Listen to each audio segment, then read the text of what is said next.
it's not really a panel, this presentation by Dr. Dalit Baum, which is an extraordinary honor to introduce. So it's my great honor to introduce to you Dr. Dalit Baum, an extraordinary organizer, strategist, colleague, mentor, and friend. Over the past year, I got to share an office with Dalit in San Francisco. Her wisdom and humor sustained me and had no small role in advancing and deepening our work at the U.S. campaign on boycott, divestment, and sanctions. Dalit Baum co-founded Who Profits from the Occupation, an activist research initiative of the Coalition of Women for Peace in Israel. It is no understatement to say that the research of Who Profits on companies and institutions linked to Israel's oppression of Palestinians has been vital in resourcing the vast majority of corporate accountability campaigns around the world. At the beginning of last year, Dalit began the Economic Activism for Palestine program at Global Exchange. If you haven't been to their website, go. It contains vital information about targets like Veolia, SodaStream, Caterpillar, Hewlett-Packard, and others. For example, the Veolia page lists Veolia's misdeeds, past Veolia successes, ongoing campaigns, resources, ways to take action, and places where Veolia operates in the U.S., where other activists can start campaigns. Everybody should know about this website. Today, Dalit works in San Francisco as the Regional Program Coordinator of the Middle East Program of the American Friends Service Committee, strengthening their growing and excellent work on BDS organizing. Dalit has also worked in Israel as a feminist scholar and teacher, teaching about militarism and the global economy from a feminist perspective. Dalit is very modest and is probably rolling her eyes at all the praise. As always, she is anxious to get to work, putting ego and formalities aside. And when I say putting aside ego, I really mean it. With Israel's new draconian anti-boycott law, banning BDS advocacy and threatening any Israeli advocating it with lawsuits and heavy fines, Dalit risks prosecution and discrimination in Israel. But she knows there will be a price to pay by conscientious Israelis in the struggle, and that it's the right thing to do. Please welcome Dalit Baum.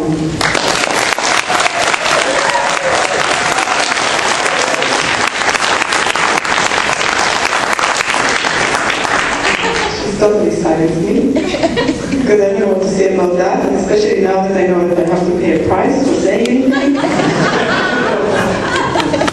Okay, it's a little awkward for me to come here the last day of the conference after so many wise, good things were said. I don't think I have anything new to say, so I will try to limit my remarks and provide you with more floor time to discuss issues. It's a weird echo, isn't it? And our topic is BDS victories. I feel like this has been my constant topic ever since I got to the US. When I just arrived, people invited me to come talk about BDS and the successful movement and talk about the victories and successes that we were having.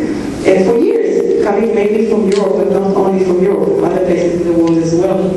And the main message was, hey, this can work. And because it can work, we have to do it. That was the main message. And I've been here in this country now for a year and a half, and I travel a lot, and I visit with many groups, and groups that want to start BDS campaigns and want to consult about, what to do next, or groups that have started BDS campaigns a year or 2 years ago, and they feel like they don't know what is the next stage, maybe because they got stuck, or maybe because they were too successful for their own good. Now what? And I try and work with them and try and discuss with them the options and so on. But one of the things that I have noticed is that there is a distinct change in the flavor of the movement. So I want us to say a few words about that, and then you can discuss that in the Q&A and tell me what you think about it. I feel that we've had a quiet year. We've had victories. We keep having victories. We are moving forward, but not as fast. And I want to try and think about that for a moment, because it has many possible explanations. One explanation might be that the first 2-3 years of BDS campaigns actually around the world had very, very fast growth and very, very fast victories, because we were pushing against what was already there, our people. And especially in Europe, we got some very fast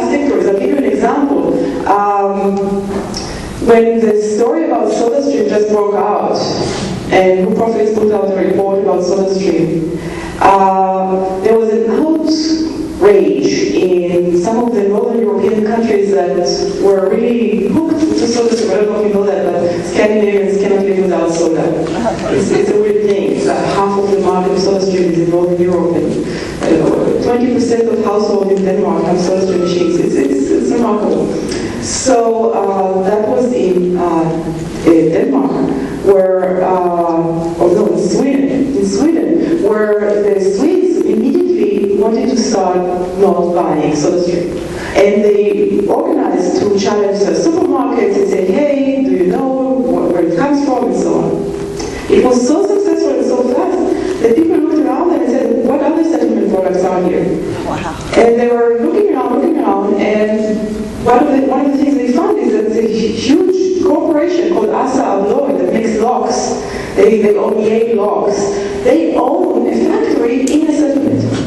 And that's a Danish company. Swedish. I keep confusing them, they're all blonde. But, sorry about that. They're all blonde. They are very different peoples. Very different cultures, different histories, you know. Terrible.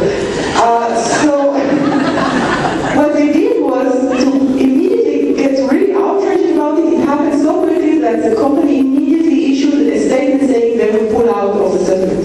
Immediately, there was not even time for campaign. So that's the kind of atmosphere we were in, and that was not that long ago. And I think that another reason that we felt that way going all around us was also the opposition's reaction. They were panicking. I know, because I was in Israel at the time. They were panicking. Existential threats. What are we going to do? This is going to wipe us out. Every little phone call with some distributor who said, I don't want to sell in Israel, was reported in the headline news of the economic section of the newspaper. This was huge news in Israel, and I think all around the Zionist world. So that also made it feel like, wow, this is fast. In a year or two, we're home. Of course, that was not true. And another thing I think that happened was, especially in 2008, 2009, was not so good, which was the Israeli invasion of Gaza, the slaughter there, the flotillas. Israel-Palestine was in the news. People were outraged at what Israel was doing. People wanted to do something. And the movement grew because that was something for people to do. And it grew very fast. What happened since? What happened since was that the movement still grows. It still grows. But Israel-Palestine is not as much in the news as it was. And this is a way of the conflict. Some of us who have been in this for a long time know that this is how it goes in waves. It will return, unfortunately, because things happen. And also, what I hear from many groups is that they have lost some of their activists that were pulled over to Occupy and to other movements that were happening in this country, which is a good thing.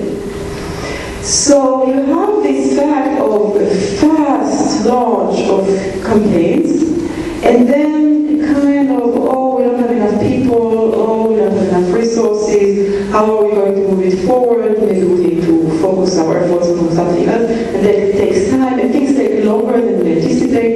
The opposition has organized and started using all these interesting techniques on us of delegitimization, which is a word which is very hard to say, and banning, and personal boycotts, and litigation that took a lot of time and effort for people. Now, and lawfare. Lawfare. So I'm using all these names because these are the names that the opposition uses for us. They always say this is what we're doing. We're not doing it. They're doing it. Yes, they're doing this. Banning and lawfare. So why am I bumming you out? You know, that's not the purpose.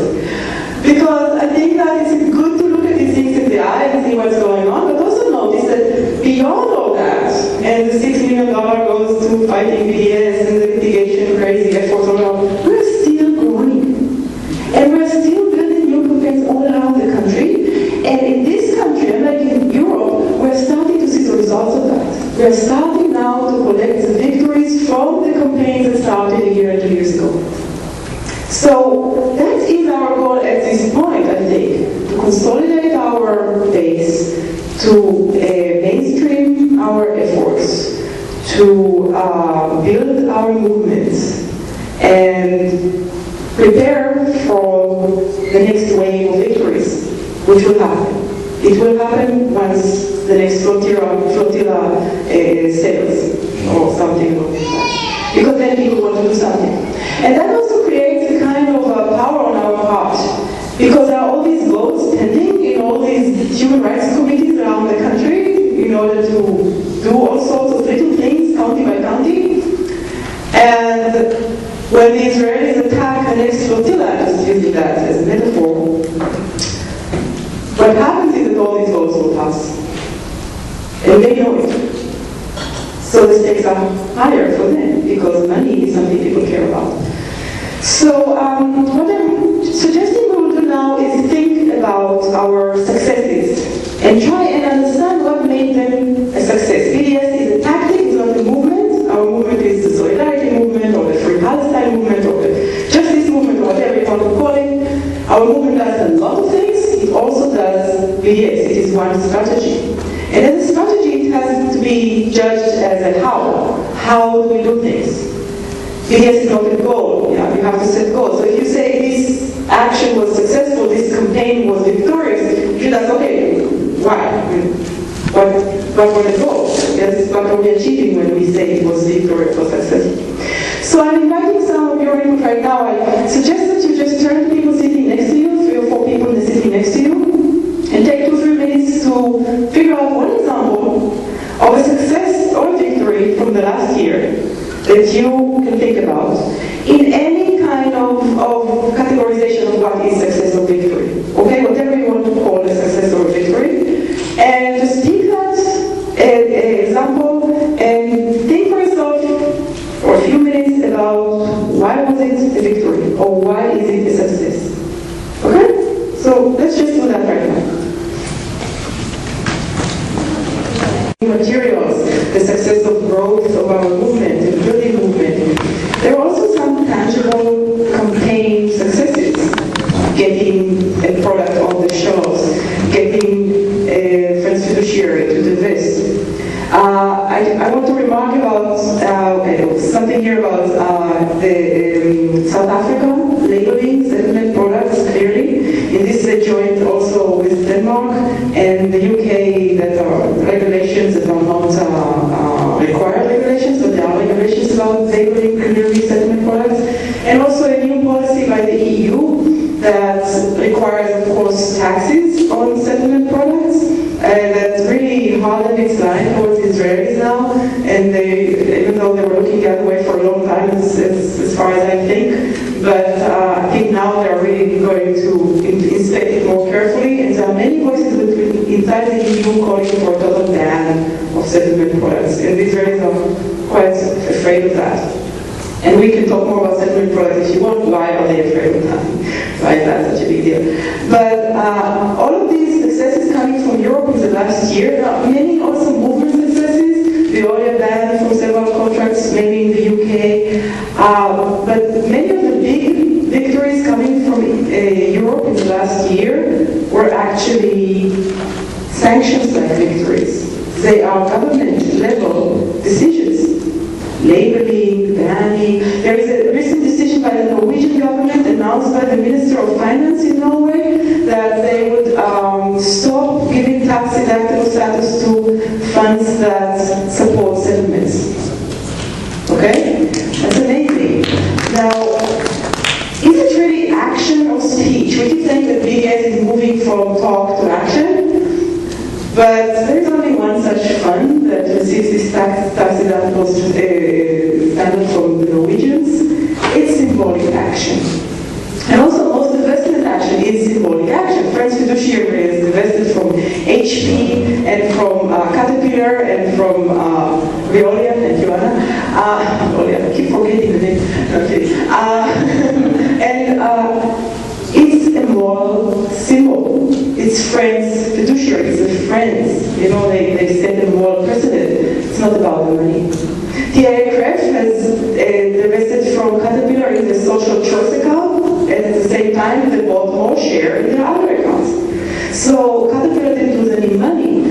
that they lost part of their good reputation for investors. So much of the work we are engaged in is symbolic action. Okay?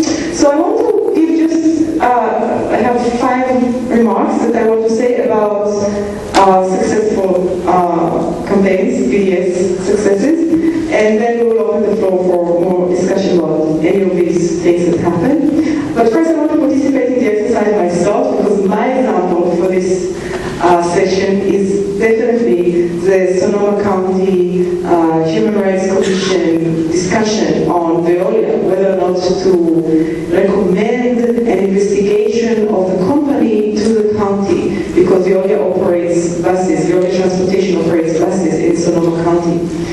Both Anna and I and many people here, and definitely Nick who is here, were in that remarkable session. Who was there? Well, Nick. Oh, and Nicholas, of course. I forgot. And Sydney is gone. But it's okay. We love Sydney. So, I want to say that this was a remarkable day for me. We walked into that session. We presented our case. There were 2 VPs from Veolia who presented their outrageous case. We will talk more about that, I'm sure, this afternoon. And we left that place walking on clouds. I did. I was floating, and we lost the boat. So why was I floating? There's something about the state of our movement, I think, in the floating sensation that we need to think about. So first of all, there is a dedicated workshop to the work of the North Coast Coalition for Palestine, the wonderful group that organized this campaign and still working on this campaign in Sonoma County. So Nick is giving this workshop just after this, so you're invited to come to this workshop, and that doesn't mean that there are no other good workshops. You should come to all of them immediately at the same time. But I don't want to take too much of the time talking about that, because this is where you need to discuss that later. But I want to say that we were there, we were stating our case, we were there for 4 hours of testimonies. And about 70% of the people in the audience, which was a big audience, were testifying. And they were testifying about themselves, about what they witnessed, about what they feel about taking a bus in Sonoma County, about segregation as they saw it, as they felt it, as they experienced it. And the other side, and there were people there who were speaking up for Veolia, were other company employees, or the company corporate lawyer, who was creating all sorts of crazy allegations against a local activist group, which is outrageous. They were using intimidation, legal intimidation. Some of them were speaking and making all sorts of weird things about how we're Nazis that want to try and destroy the world. And it seems like there was no real discussion. I mean, it was obvious that whatever people who were there, and we could hear it later in the deliberation between the committee members, the discussion was not about is Veolia right or wrong, or is there segregation or not, or are checkpoints good, or are these buses supposed to service settlements or not. And this was not their conversation. Their conversation was about what can we do. And it really reminds me also of the church investments initiatives that we heard about in the previous panel. The discussion is about, hey, what can we do, and can we do it? Do we want to go to this step of doing? This is where we are. This is amazing. This is a great success for us. We have completely shifted the discourse. The opposition is engaged mainly in manipulation behind the scene and push down, top down pressure and intimidation of all sorts, but they are not really part of the conversation anymore. We have the discourse, so we need to capitalize on that and build on that and consolidate that. This is our goal for this coming year, I think. So I did have 5 short remarks. This was not counted, okay? And because I wanted them to be very, very short. So one of them, I think, is definitely nonviolence. The theory of nonviolence. How does nonviolence work? Nonviolence is not just the fact of not using violence. It's not about that. It shouldn't be also about judgment calls about other people's actions. But it is about the fact that you can create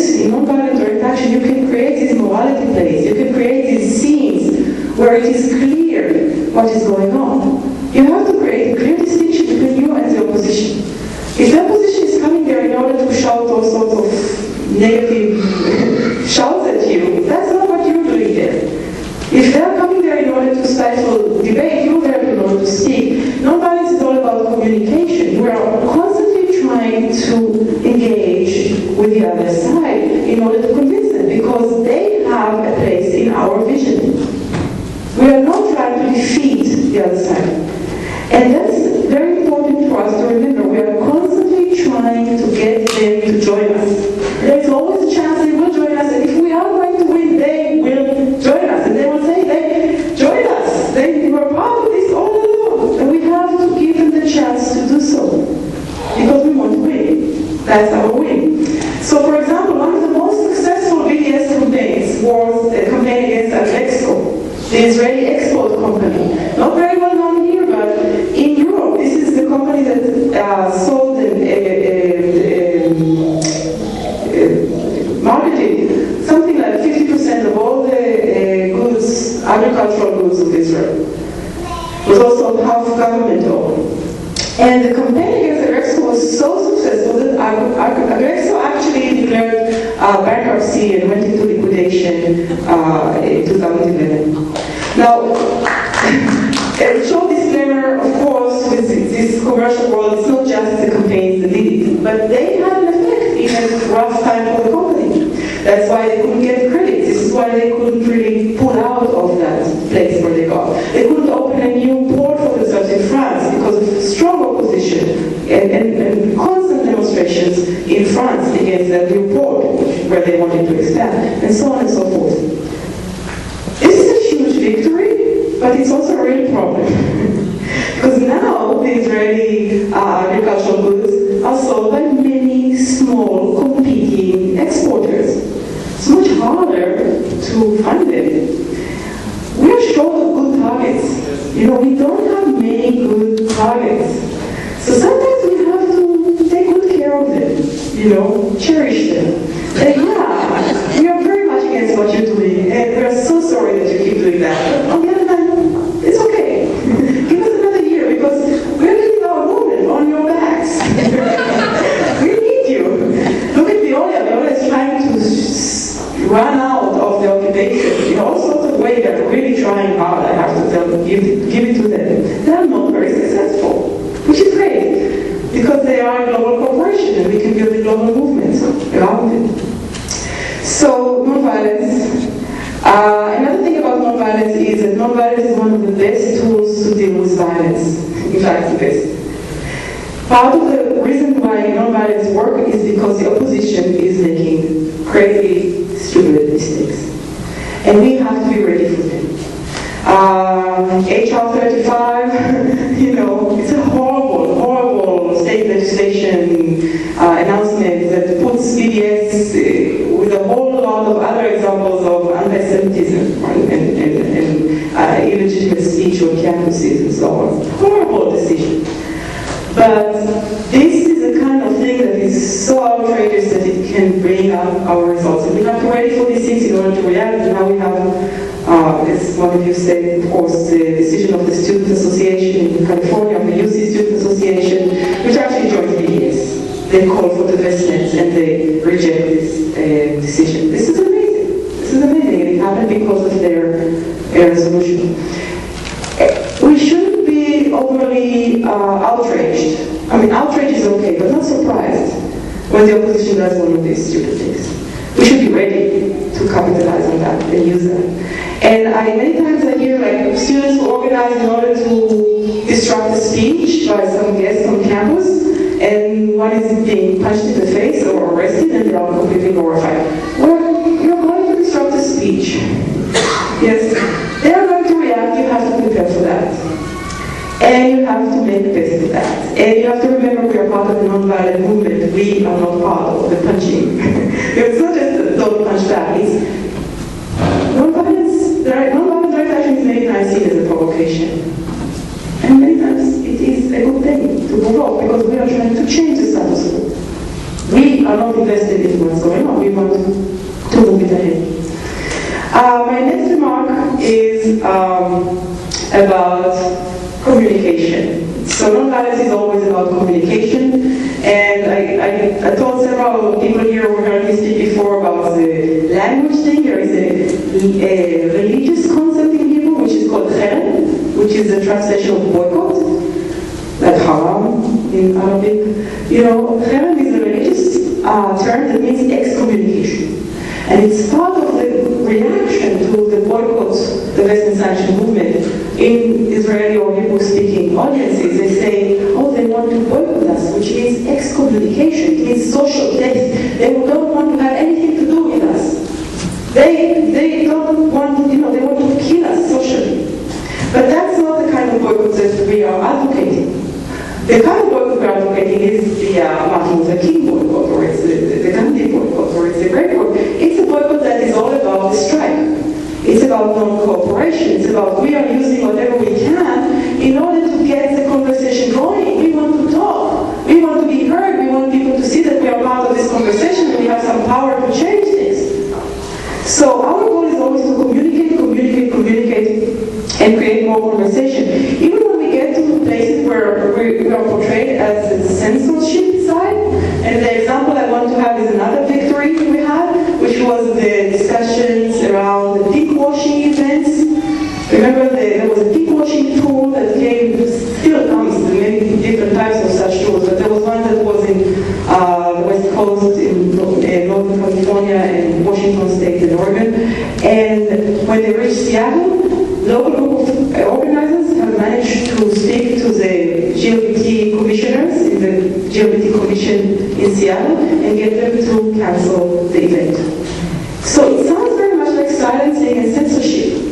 But in effect, if you go into the content of that event, what happened there was that they created an actual discussion about the status of lesbians, gays, transgender, bisexuals, queers in Israel-Palestine by bringing community members, Jewish and Palestinian, by centering the Palestinian discourse, the Palestinian queer discourse, which is always erased, which is always forgotten and exploited, to bring it center stage and to have people in the community speak up about what it means for them to be a lesbian Palestinian and so forth.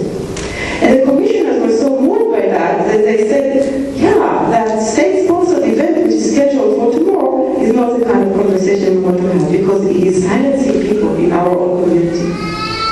So the idea is to create more communication, not less communication.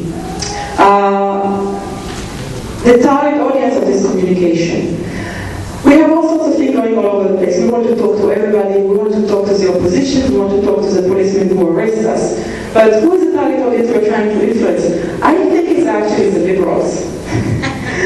This is about consolidating what we have. We need the progressive liberals in this country to identify Palestine as their issue. We need them. And that's our state. This is where we're at. We don't have them yet. I'll say just two more words about that and then open the discussion. I think we don't have much time. Oh, goodness, we're late. The title I gave for this session was Putting Occupation on Trial. This is after Anna. Anna said that after we came out of the Sonoma County conversation. She said, tonight we put the occupation on trial. And I'm sorry, I think Nick also used that in the title for his workshop. It's very appropriate. That's how we felt. But thinking back on that, my remark is that maybe we didn't put the occupation on trial because everybody spoke against the occupation. You could see that also in the church divestment discussions. Everybody spoke against the occupation. The opposition came up with all sorts of ideas of how to send more money to the Palestinian economy. Well, that's what they're doing now. Yeah? So we didn't just put the occupation on trial. What we are putting on trial is ourselves. What can we do? Can we take the next step? Can we decide that our church will divest? Can we, as the Human Rights Commission of Sonoma County, take a stand on that and see the local issue of human rights? What can we do? Can we take it? This is what is really on trial here. And this is about accountability. Our accountability is our power to change things. BDS is about tracing the lines of accountability back to us. There's no clean hands. So anybody who practices this clean hand boycotts, I have this list. If I don't buy anything on this list, then I'm exempt. I have no stake in the occupation, and I'm a good person. No.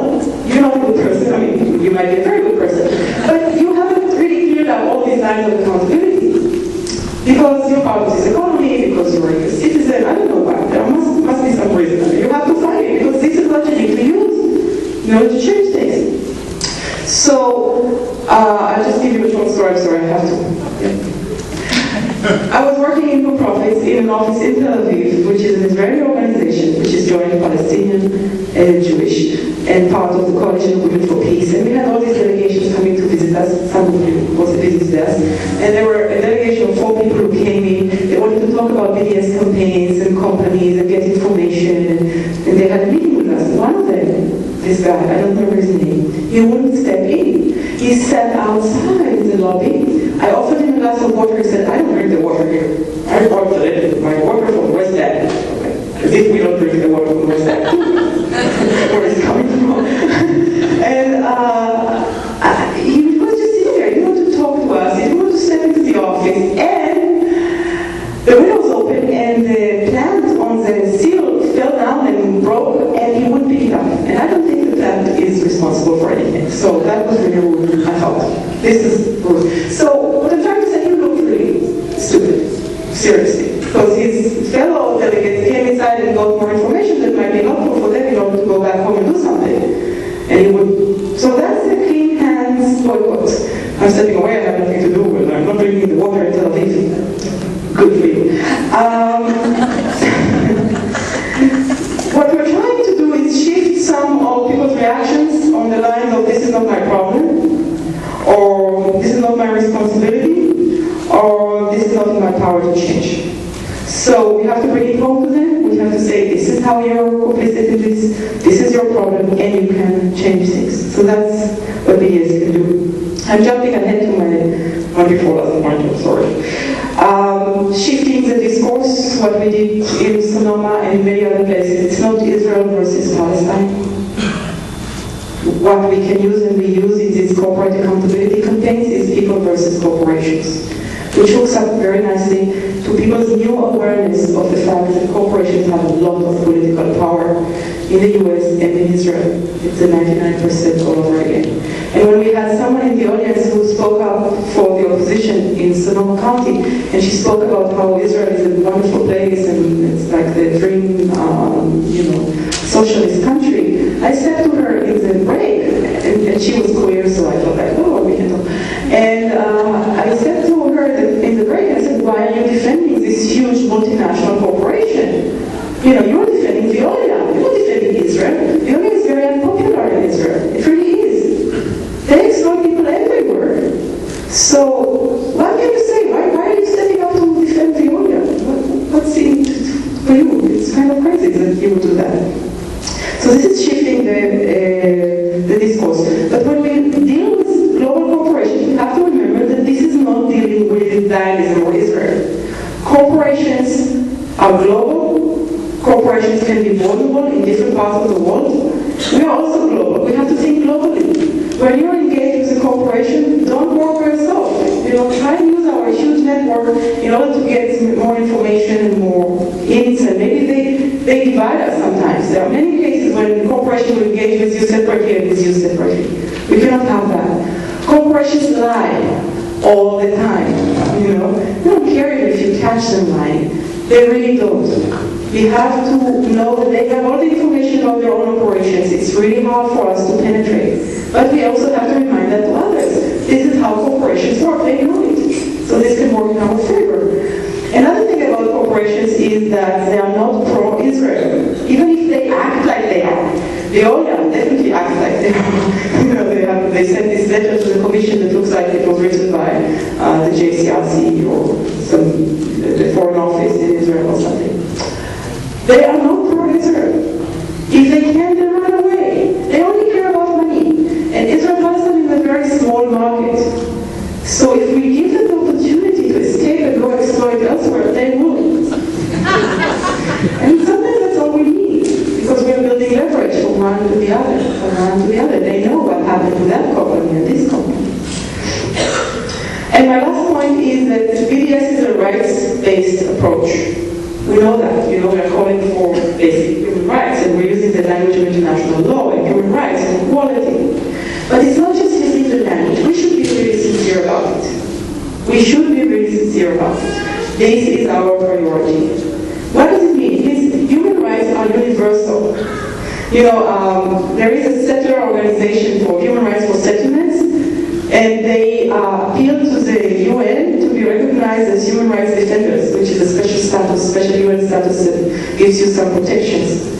They didn't get it because the decision was that human rights defenders protect human rights equally for everyone. Human rights are universal. So if you don't care about Palestinian human rights, you are not a human rights defender. Which makes sense to us. But we should also take that to heart. It means that when we go after a company like HP, and this is my opportunity to tell you that we have launched a new coalition in the Bay Area to stop HP. And this coalition will come out next week or in 2 weeks with a new website and a new petition and asking individuals and non-profits to pledge not to buy HP products. So you're welcome to join the coalition. But in order to go after HP, we have to go and see what HP does. And HP works with oppressive regimes all around the world. More than 50% of their revenues come from security contracts. You know, they don't just sell printers. They actually prepare these systems that help regimes manage big populations. They have contracts with the California prison authorities that manage the databases for the prison authorities that are categorizing prisoners and helping control them. They have contracts with ICE, immigration police, that help categorize immigrations and figure out, you know, when are they due for expulsion or whatever. So, if you care about human rights, this is part of your literature. This is what you're telling people. This is a good way to reach out to other organizations and groups that focus on other causes. But this will not retract from our cause. We have this discussion in the coalition. People didn't want that part of the information on the brochure. They said, well, maybe some of the people who care about Palestine don't care about prisoners. And I say, well, that's not our target audience. We have to consolidate our support among the progressives. And our approach is a human rights-based approach. And we care about human rights, and that's universal. And therefore, we have to take it seriously. And that's also answers to one of the worries that says, why are you always picking on Israel? We're not picking on Israel. We want to stop the special impunities that Israel has. We are going to the socially responsible investment industry and talking to people there and saying, hey, it's time that you look at Israel just like you look at any other country in the world. Okay? So, I'll just give one more example of a corporation, which is G4S. I'm sorry. And I'm sorry because I kept telling Anna, I have nothing to say, I have nothing to say. G4S, huge target around the world, and a very positive one. It's a terrible company. This is the biggest security services company in the world. I walked into a school when I was giving a talk somewhere, and I said, I have nothing to say, I have nothing to say. And I had some time, I walked into the museum on campus, and in the museum, I saw these guards. They were G4S guards. What better target? There are schools around the world that have student government resolutions to stop working with G4S. G4S also provides security for banks and Bank of America. This is one of the big. They also operate private prisons all around the world, also in the US. They do deportations. They do deportations in Arizona. They do deportations in the UK. They have a record of killing inmates and deportees because they use heavy-handed restraining techniques on people. They're a horrible company. And because of the campaign against this company, the company was forced to announce, still, remember, corporations lie. Announcement is not enough. But they were forced to announce that they were trying to step out of their contracts of supplying equipment to Israeli prisons, in military prisons in the West Bank that are used for political prisoners, and their contracts with checkpoints. They provide scanners and equipment to some of the big checkpoints. They haven't stepped out, they're still there, they're still working on that, and they have other ways in which they are implicated in occupation crimes. But they were forced to announce that. So if a company as vile as G4S was made to make such an announcement because of international law, yes? Because they were afraid for their contracts with the EU. The EU has cancelled one of the big contracts because of their complicity in Palestine. That means that we can get, if we can get G4S to announce something like that, we can get any corporation on its knees. we have the power to do that. Because even if they are not vulnerable here, they might be vulnerable in Denmark or in South Africa, who knows? So I say, let's continue with the victory and consolidate our successes in shifting the discourse by reaching out to more progressives around us and building the support. And don't take it too harsh on our targets. You know, we don't have that many more than to last.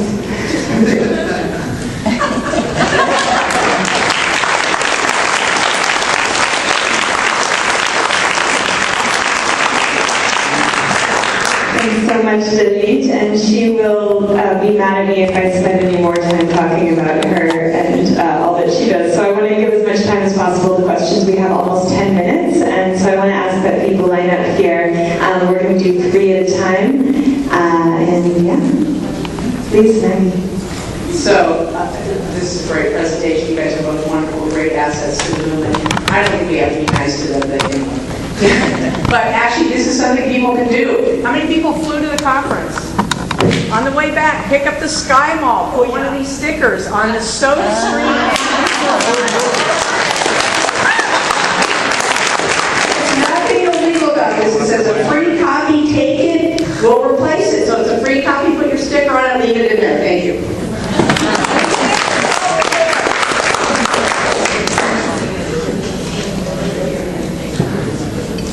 Hi.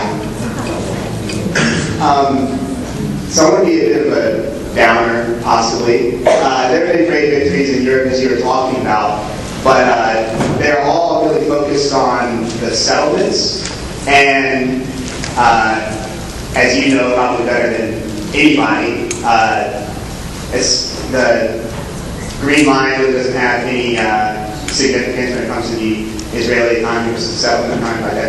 That distinction is not really meaningful. And I was reading recently about, I can't remember the exact body, but there's some body of the EU that's considering upgrading Israel's trade status with the EU, giving them preferential status as a trading partner. And how do you begin to stand up to things like that? Because that's huge, and that's a big victory for the Israeli economy. So, at what point do activists start to look for ways to make the Israeli economy as a whole a pariah, as opposed to just the settlements? Okay, one more. My name is Mike Schatz, about Occupy Wichita, and I just wanted to make a comment about that G4S. They're also privatizing police forces, municipal police forces. They're starting to have a 5-year plan in the United Kingdom to virtually privatize all of their police forces, and I'm sure they're not going to stop there. So I thought that was worth mentioning. So first of all, I would like Anna to respond to everything that she wants to respond to, because she's not just a pretty face, you know. I'll take Austin, the other ones who are, they don't need any response, they're wonderful. There is no green line. Sorry. Green line has significance legally. The settlements are illegal. They are an illegal entity. So when we're using the language of human rights and international law, the settlements are a tool for us to use because they are illegal. But on the ground, in the Israeli economy, in the Israeli production, there is no green line. So what does it mean? It means that if we want to focus only on the products of settlements, it's really impossible. I'm sorry to tell that to the United Methodists and to Presbyterians. It's really very, very hard. Even SodaStream, which is one of our big targets here mentioned today, they have more than one factory. They produce some parts and assemble their devices in the West Bank, in an occupied, in a confiscated, unconfiscated land, in a settlement. But they produce other things in other places. And they can move their production in a few months to another location, if they are under enough pressure. A lot of the things that are produced in settlements are assembly lines, or they are little bits and pieces for other things. It's very hard to trace it.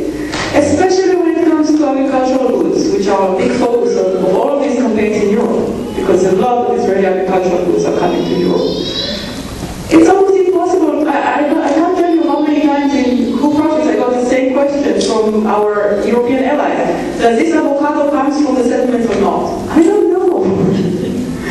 The marketing agency doesn't really know either.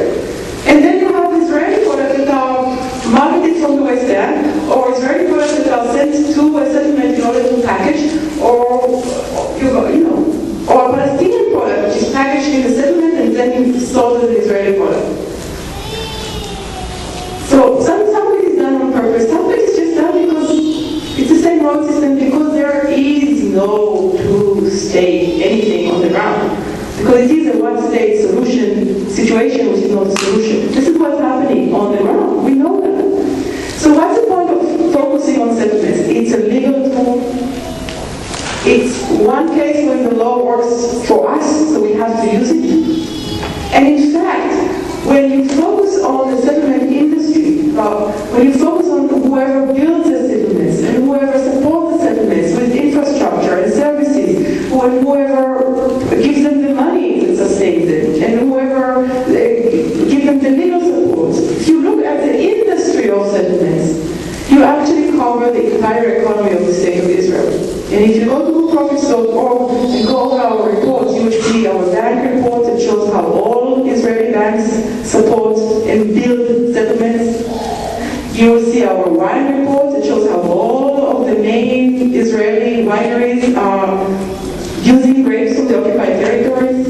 It's actually impossible to separate the Israeli economy from the settlement economy. Yes, it's a colonial situation, but the colony is already absorbed by the motherland, if you wish. It was never two separate countries, we know that, yes?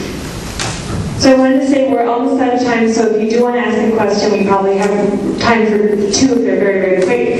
Please start to line up, but I do want to say a few words. So one of the things I've heard David say all the time, and Ahmad Raguti also says this, is just simply that it's a totally false distinction, as David was saying.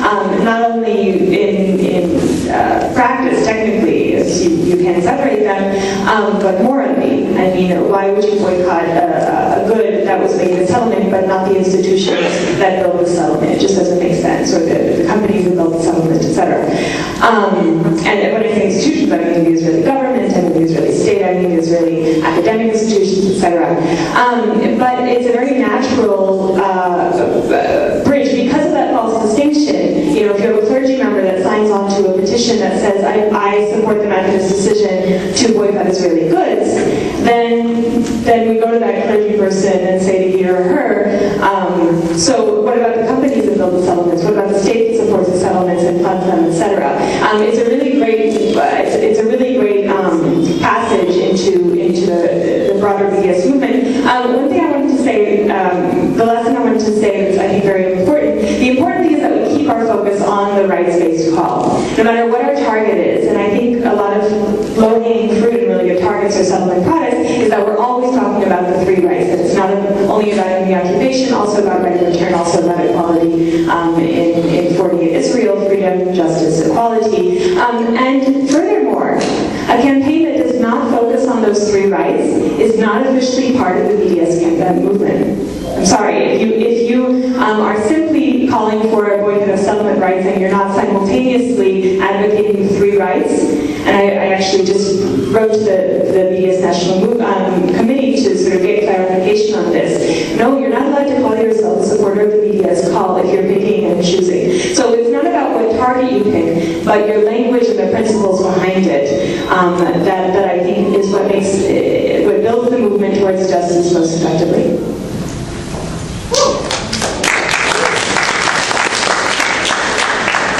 Hello, I'm Gay Harder from the United Church of Christ Palestine Israel Network, and something that I have not heard mentioned is I'm a grandparent and I like to buy clothes for my grandchildren.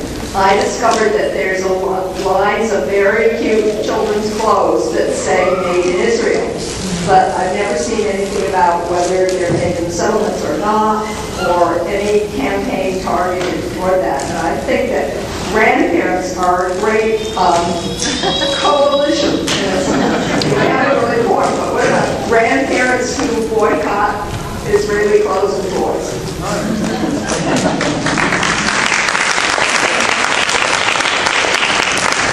Sherry Mandela, New York. I wanted to just say something about what Dalit said earlier on, because a lot of people here I noticed treat or respond to Adala New York as the sort of rock stars of the movement. And I want to say one thing about what I think, as somebody who's been a member for a little over years and then moved back to New York, why I think it was so successful. We do not do everything.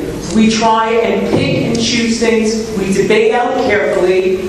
We actually do a lot of due diligence. There's a great deal of research, and to be very blunt, the actions and the practices always involve some cultural element, some humor element, and actually are planned well in advance. And so we don't try and be at everything because we can't. It's New York City. There's too much to get involved in. We screw up. We make mistakes. Yes, there were ebbs and flows in and out of Occupy, which, by the way, was overall an advantage to us. We just had a teaching yesterday, Occupy Wall Street, not Palestine, of about 30 people. You know, some of them movies, BDS. We pick things well, and as a result, I mean, it's not like there's dozens. I mean, there's probably 20 to 30 people that come to the twice-a-month meetings in New York, and probably twice that are active on the listservs, and then many, many times that will mobilize and help build for things. But it really, I think the planning, the due diligence, and the humor cultural aspect have been absolutely crucial to the success. And as a result, right now, we have another 6 or 8 people that are entering orientations just this week to join Adala. We grow, and it has tentacles among many, many young people, and like every other aspect of the Palestine movement is dominated by Arabs and Jews sitting in a room together, collaborating to go after apartheid Israel. But that's the key. Well-planned stuff, not everything.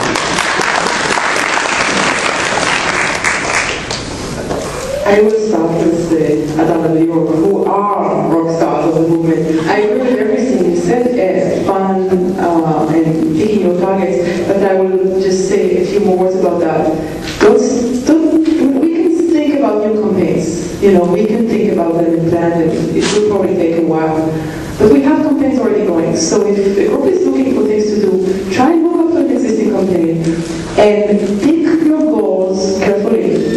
Think about goals that make sense locally and make sense to your group, to your church, to your school and so on, but also goals that are not overreaching anything because you want to succeed, you want to be victorious, you want to celebrate. So if you take SodaStream, getting the store owner of the local store to contact the distributor and ask them some questions, that's a goal. That's a goal because that means that the company gets more and more and more questions from different parts of the country. You know, do your little bit. Remember, we are a global movement. Whatever you can do that has an effect will have a huge effect because it's multiplied by all the people around us. As for the first question about the textile, this is a huge potential project. I'm not saying anything about people's individual choices, and people can make all sorts of individual purchasing choices about what they purchase and what they don't, and what do they do when they see the Made in Israel label. Of course, the media is called says don't buy. But when it comes to campaigns, they are collective efforts. So we have to figure out what would make sense, what would be achievable. And the Israeli textile industry is very complex. In fact, most of the manufacturing doesn't happen in Israel at all. It happens in special industrial zones in Jordan and Egypt. Some of them were actually attacked during the latest uprising in Egypt, which are part of the peace agreement with Jordan and some agreement with the US and the EU, you know, free trade zones, with all the ills and crimes of these free trade zones around the world, just like on the US-Mexico border. If they are produced inside Israel, they are probably produced in very poor Palestinian neighborhoods. It's a big story of the textile industry, and also the way they are sold. Many times it doesn't say on the label made in Israel. You can trace the